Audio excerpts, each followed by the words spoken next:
ओम शांति। आज का मुरली सार है, मीठे बच्चे यह वंडरफुल पढ़ाई बेहद का बाप पढ़ाते हैं। मीठे बच्चे यह वंडरफुल पढ़ाई बेहद का बाप पढ़ाते हैं। बेहद का अर्थात हम सबको हद का पता है लेकिन बेहद का पता नहीं। बेहद का उसे कहते हैं जो सत्य को संबोधित कर देता है, जो ज्ञान को संबोधित कर देता है, उसे बेहद का कहते हैं। जो हद में नहीं है, हद अर्थात जो इन आंखों से दिखता है, बेहद अर्थात जिसे दिव्य चक्षु से देखा जाता है, उसे बेहद कहते हैं। इसलिए यहाँ पर कहते हैं यह वंडरफुल पढ़ाई बेहद के बाप पढ़ाते हैं। बाप और उनकी पढ़ाई में कोई भी संशय नहीं आना चाहिए। कहने का अर्थ है बाबा का कि जब बाप हमें पढ़ा रहे हैं तो हमें अपनी मत या हमें अपने अंदर कोई संशय नहीं आना चाहिए, क्योंकि पढ़ाने वाला स्वयं सत्य के सागर है, स्वयं सत्य है। और जब हमें पढ़ाते हैं, हमें सिखाते हैं, तो वो सुनना चाहिए और हमें जीवन में धारण करनी चाहिए। इसलिए बाबा कहते हैं बाप जो हमें पढ़ाते हैं उस पर संशय नहीं करना चाहिए। पहला निश्चय चाहिए कि हमें पढ़ाने वाला कौन। बाबा बोलते हैं हमें पढ़ाने वाला कौन है? स्वयं भगवान है, स्वयं सत्य के सागर है। और जब वो पढ़ाते हैं तो संशय उठना नहीं चाहिए। इसलिए बाबा कहते हैं बच्चे संशय नहीं आना चाहिए। पहला निश्चय चाहिए कि हमें पढ़ाने वाला कौन है।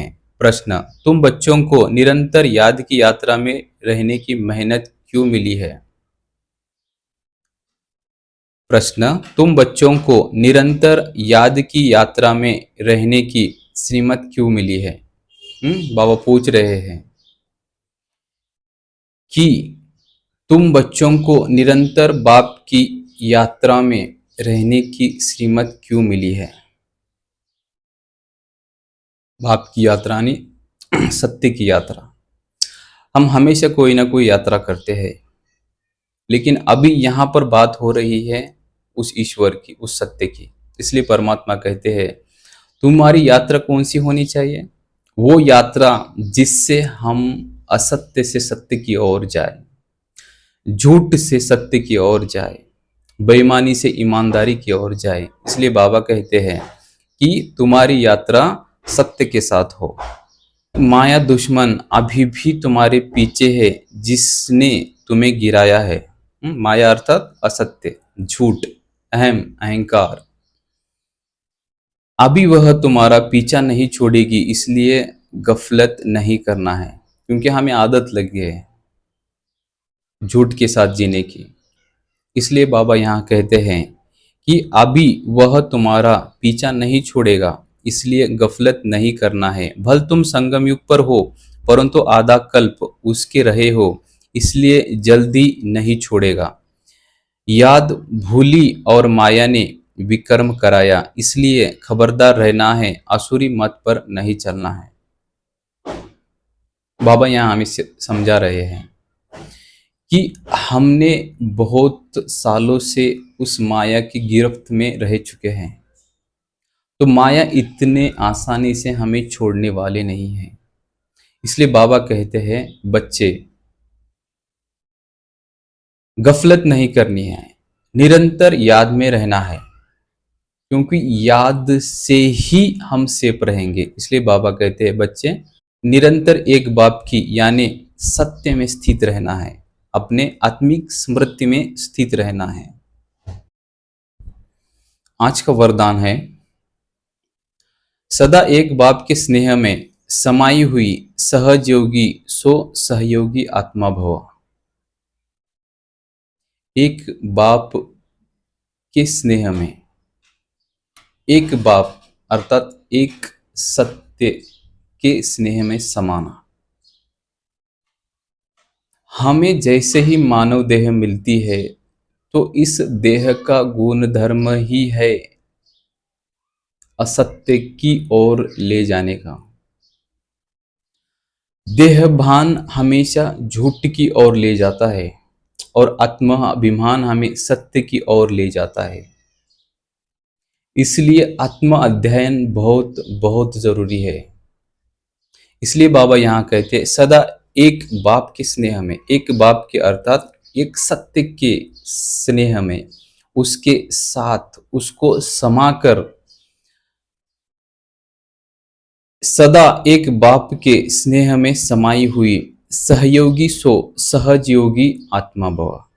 जो सत्य को समर्पित हुआ है वह सत्य को सहयोग देगा, और जो सत्य को सहयोग देगा उसका योग सत्य के साथ हमेशा लगा रहेगा, वो भी अपने आप। इसलिए बाबा यहाँ कहते हैं सदा एक बाप के स्नेह में समाई हुई सहयोगी सो सहज योगी भव। इसका एक्सप्लेनेशन है, जिन बच्चों का बाप से अति स्नेह है वह स्नेही आत्मा सदा बाप के श्रेष्ठ कार्य में सहयोगी होगी।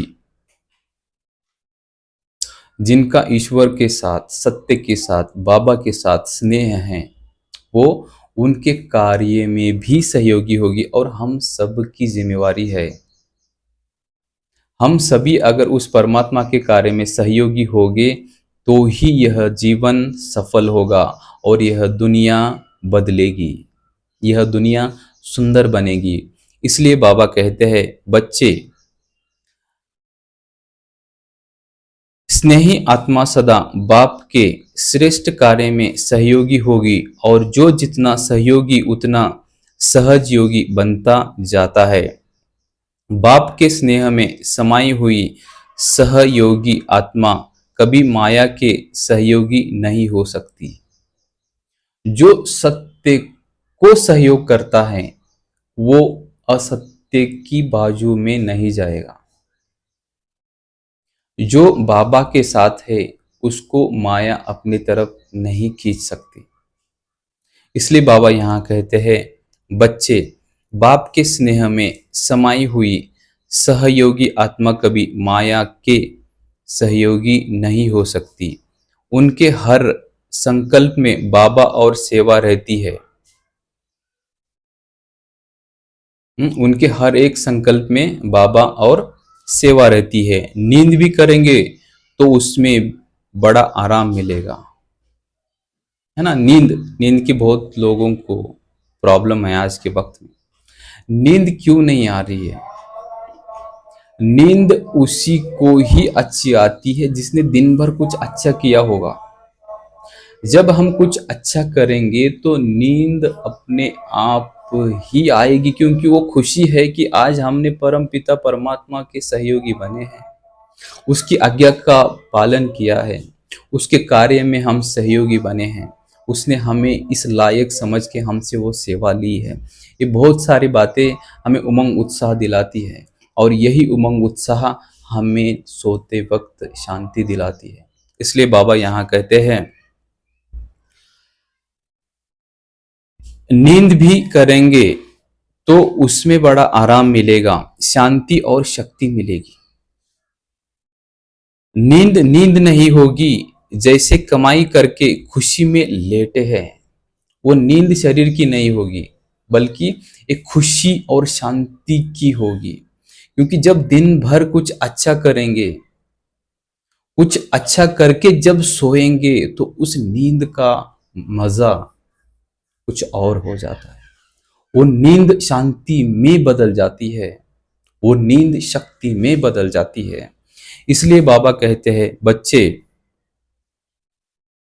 बड़ा आराम मिलेगा, शांति और शक्ति मिलेगी। नींद नहीं होगी, जैसे कमाई करके खुशी में लेटे हैं, इतना परिवर्तन हो जाता है।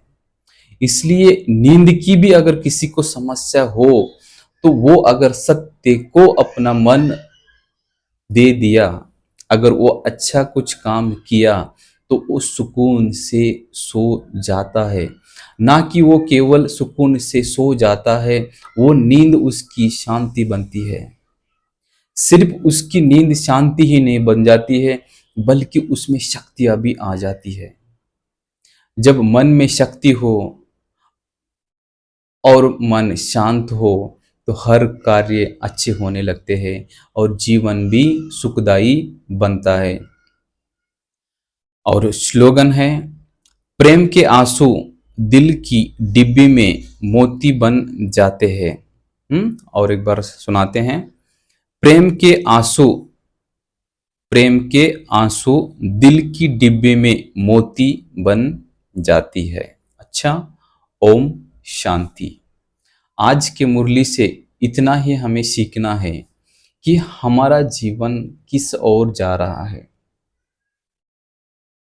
हम अपना जीवन सत्य के लिए कहाँ तक समर्पित कर दिए हैं। जितना हम ईश्वर पर अपना मन न्यौछावर करेंगे, उतना ही हमारी जिंदगी सफल होगी। देह भान अज्ञान ही हमारे पतन की जड़ है। सारे समस्याओं को थोड़ा सा देखिए, खुलकर देखिए, कहाँ से आती है। सारी समस्या केवल केवल और केवल अज्ञान से आई है। जैसे ही ज्ञान आता है, सारी समस्याओं का हमें खुद ही ये पता चल जाता है कि ये इतनी सी बात थी और हमने इसे बड़ा बड़ा कर इतना बड़ा दिया है। हमने इसे सोच सोच कर इतना बड़ा कर दिया है। बात तो छोटी सी रह जाती है, लेकिन हम उसे बड़ा बना देते हैं।